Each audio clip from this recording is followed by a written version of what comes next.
5 રીતે આ મતદાર યાદીમાં વોટ ચોરીઓ થાય છે અને આ 5 જે પદ્ધતિઓ છે એ પદ્ધતિમાંથી એટલું ચોક્કસ કહી શકાય કે એક પદ્ધતિ એવી છે કે સંપૂર્ણ ડુપ્લિકેટ મતદાર હોય.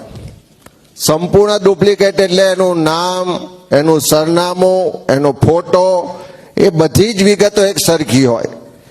બીજી પદ્ધતિ એવી છે કે સ્પેલિંગમાં વેરિએશન હોય, ક્યાંક રસ્વય દીર્ઘયનો ફરક હોય, ક્યાંક અક્ષર આગળ પાછળ હોય.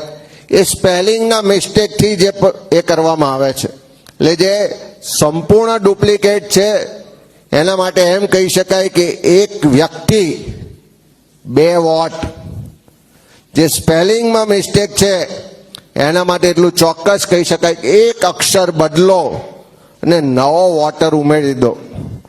ત્રીજી જે પદ્ધતિ છે કે એક જ વ્યક્તિ છે, બધી જ વિગતો સરખી છે, પણ એ એપિક કાર્ડ નંબર જુદા જુદા છે.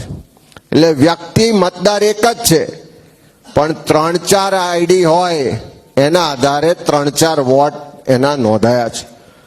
ચોથી જે પદ્ધતિ છે કે આપણા ગુજરાતમાં છીએ, ગુજરાતી ભાષા માટે આપણને સૌને ગૌરવ છે અને મારા આટલા જાહેર જીવનના 25 વર્ષના ઇતિહાસમાં મેં ગુજરાતમાં કોઈ બીજી ભાષામાં મતદાર યાદી જોઈ નથી.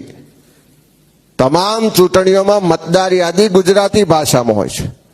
મતદારો જે નોંધાય છે એ પણ આખી પ્રક્રિયા ગુજરાતી ભાષામાં કાં તો ઇંગ્લિશમાં એના ફોર્મના પરફોર્મમાં હોય છે. પણ ત્રીજી આ જે પદ્ધતિ જોઈ એમાં આ મતદાર યાદીઓની ચકાસણીમાં અનેક જુદી જુદી ભાષાઓ જોવા મળી, અનેક રાજ્યોની ભાષાઓ જોવા મળી અને ભાષા બદલો અને ખોટા મતદારો એડ કરો એવી પદ્ધતિ પણ આમાં પકડાઈ છે. સાથે સાથે વ્યક્તિ એક જ હોય પણ સરનામામાં 1-2 અક્ષરનો ફરક કરવાનો અને નવો વોટર્સ નોંધવાનો, એ પદ્ધતિ પણ અહીંયા સ્પષ્ટ રીતે પુરાવા સાથે મળી આવી છે. એની મારે વિગતવાર પણ તમારી સાથે વાત કરવી છે. પહેલી વાત થઈ કે એક્ઝેક્ટ ડુપ્લિકેટ વોટર્સ, કે સંપૂર્ણ વિગતો એક સરખી હોય. મારી પાસે અહીંયા હાર્ડ કોપી મતદાર યાદીની છે. હું માનું છું કે પાછળ સ્ક્રીન પર એનું બતાવે તો સ્ક્રીન પર આ હાર્ડ કોપીનો ફોટો પણ છે.